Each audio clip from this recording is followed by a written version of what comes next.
Episode 30, Man of the House.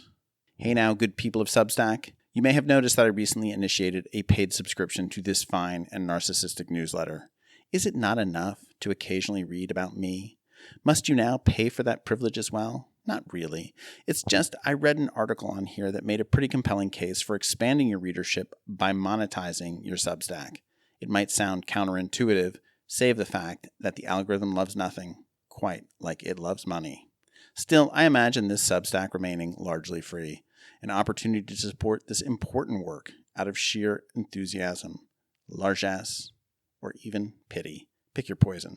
Unless, of course, I become wildly famous and start using the newsletter to hawk a line of personal grooming items. Yes, you too can affect the same unkempt look I've cultivated all these years. Still, I did feel compelled to put a chunk of the archive behind the paywall, as it is both a book and a book in progress. And speaking of books and subscriptions, I recently obtained permission from Masonette to republish in book form the parenting column, Man of the House, I wrote for their publication, Le Scoop. The column was a monthly humorous look at my life as the primary caregiver to my two young kids. It was illustrated with delightful drawings by Adam Nickel, who conjured up his own amusing depictions of Waller, Georgia, and me on our hapless journey, and granted me permission to use them in the book.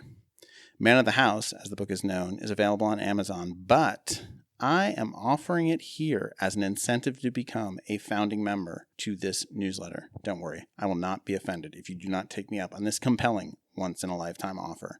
I'd throw in a pair of paring knives if I only had the means.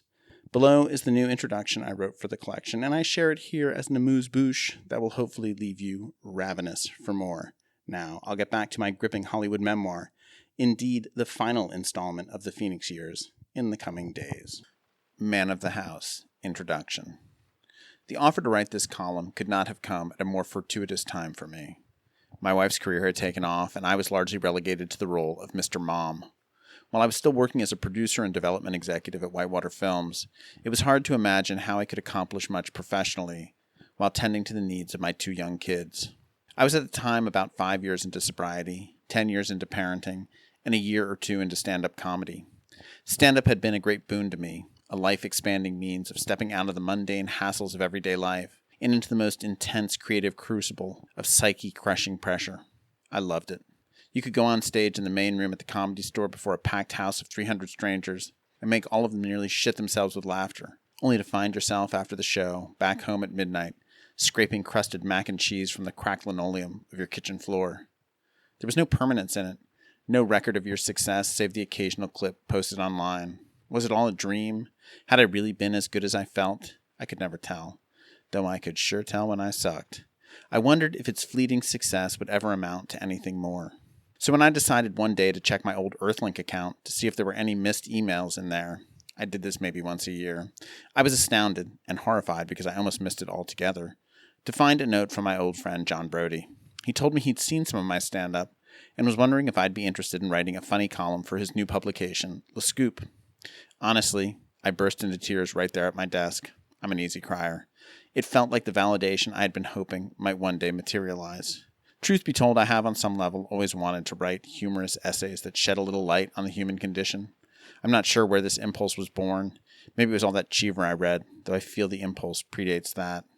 At my boarding school, there were a handful of writers who always seemed capable of imputing profound meaning to the incidents of their lives. I tried, but my stories always felt as misbegotten as my life itself. I didn't believe I was capable of the necessary level of insight and craft. I was terrified when this opportunity arose that I would fail John Brody as well. I don't think that happened, though you'll be the judge of that. Of all the things I've tried in my life, acting, writing, directing, stand-up, construction, cooking, producing, none has been as challenging or fulfilling as being a parent to Georgia and Waller. What I discovered here was that I did not need to impute meaning to the events of our lives. The meaning is already there. It's brought forth by their big hearts, crazy smiles, and decidedly unique perspectives on what it means to be human. I've learned a lot from them.